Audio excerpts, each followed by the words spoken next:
इसलिए वैचारिक मतभेद के बाद भी मैंने कहा कि वहां गलत हुआ। जिस तरह से उनके शिष्यों की चुटिया पकड़ पकड़ के उनको खींचा गया, ये इस बात का उदाहरण है कि जब सत्ता तानाशाह हो जाती है तो पहले उसी का इलाज करती है जिसने उसको सत्ता में लाकर बिठाने का काम किया है। प्यारे साथियों, आज उत्तर प्रदेश में बरेली में अन्याय हो रहा है आप सबके सामने। आज हाथरस में अन्याय हो रहा है। हाथरस के चकवानी हम भूले नहीं है। आज पूरे शहर में क्या हाल है। प्रयागराज आपको याद होगा किस तरह से 90 बच्चों को जेल भेजने का काम इस सरकार ने किया था।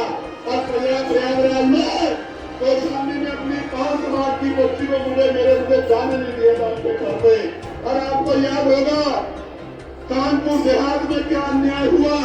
आपको याद होगा अरुण वाल्मीकि के लिए आप लोग आए थे जब उस बच्चे को मार दिया था। उसकी 30 दिन की उसकी गर्भवती पत्नी को पीटने का काम किया था। मैं उस दिन उनके आंसू पूछने के लिए आया था। हाथरस के परिवार को मुख्यमंत्री ने वादा किया कि नौकरी और घर देंगे, नहीं दिया। ये इनके वादे खोखले हैं। पर अभी मेरठ में आपने देखा, मेरठ के तमसार में एक चुनाव सांसद अपनी बहन से अपनी गरीबी मां से नहीं मिल पाया, पुलिस बना के मुझे रोकने का काम किया। मैं कहना चाहता हूँ मुझे तो रोक लोगे, मैं संविधान को मानता हूँ, लेकिन इनको कैसे रोकोगे जब ये अपने पैरों में खड़े हो जाएंगे? इनको कैसे रोकोगे?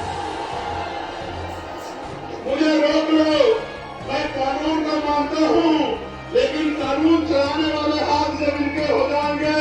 जब इनका राज किया जाए कमजोरों का, तब इन गुंडों को कैसे बचाओगे? इनके बारे में, गुंडों के बारे में सोचो। प्यारे साथियों, मैं बहुत जिम्मेदारी से आपको ये कहना चाहता हूँ, इस जुर्म जाति को रोकने के लिए हमें कमर कसनी होगी। क्रांति के लिए तैयार होना पड़ेगा और क्रांति संवैधानिक रूप से वोट के रूप में होगी। जब मैं सड़कों पे था, सड़कों पे लड़ता था, आज पार्लियामेंट में आपने भेज दिया है, तो बताओ पार्लियामेंट में आपकी आवाज गूंजती है नहीं गूंजती है?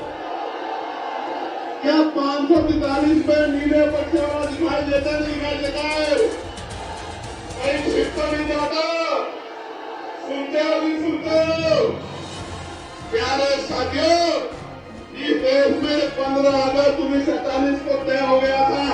मुस्लिम समाज के भाई सुन लें, जैन समाज के भाई, सिख समाज के भाई, बौद्ध समाज के भाई, क्रिश्चियन समाज के भाई सुन ले, हमारे जो मसीह समाज को मानने वाले लोग हैं वो भी सुन ले। 15 अगस्त 1947 को तय हो गया था कि जिस स्ट्रक्चर का जो स्वरूप है, अगर वो मस्जिद है तो मस्जिद रहेगी, वो मंदिर है तो मंदिर रहेगा, वो चर्च है तो चर्च रहेगा, वो गुरुद्वारा है तो गुरुद्वारा रहेगा।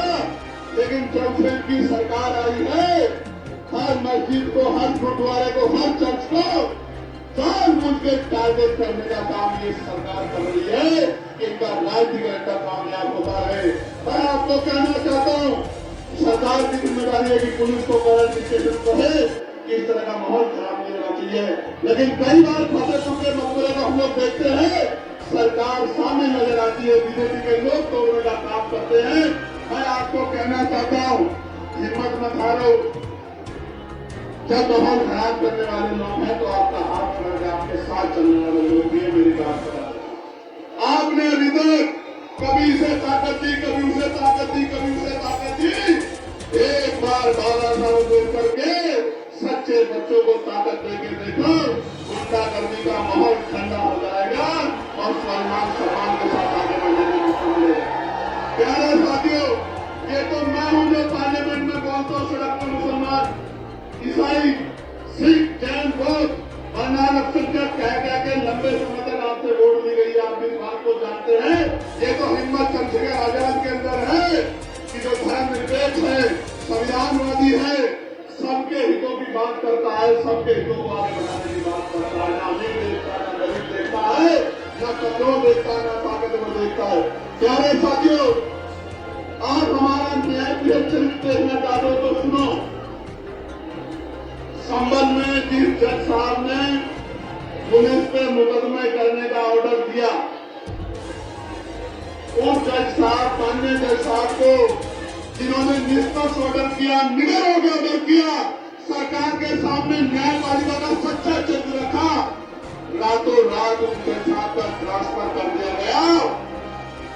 वो सुनील साहब इसी दलित समाज के बच्चे ने इस बात का अवलोकन करा। हमें गर्व है इस बात का कि हमारा अत्यंत न्याय प्रिय है। अगर पूरी सरकार भी विरोध में खड़ी है तो हमारी कलम किसी का नुकसान नहीं कर सकती, न्याय देने का काम करेगी। मैं तो यामीन साहब के बेगस पिता की तरफ देखता हूँ, जिन पिता को उम्मीद थी कि न्याय मिलेगा, आज उनसे न्याय छीना जा रहा है।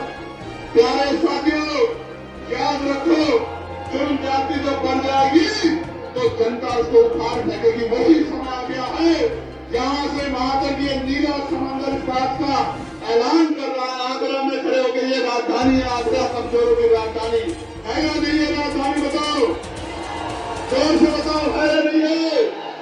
ये राजधानी में खड़े होकर मैं आपको कह रहा हूं, पिछड़ो दलितों को, मुसलमान भाइयों को, सिख भाइयों को, जैन भाइयों को, बुद्धिस्ट भाइयों को न्याय के लिए सामान्य जाति के लोगों को भी कह रहा हूं, ये सरकार धर्म के नाम पे आपको कमजोर कर सकती है, कभी आपको आगे नहीं बढ़ा सकती। ये काम करने का काम भी वही करेगा जिसने बाबा साहब अम्बेडकर की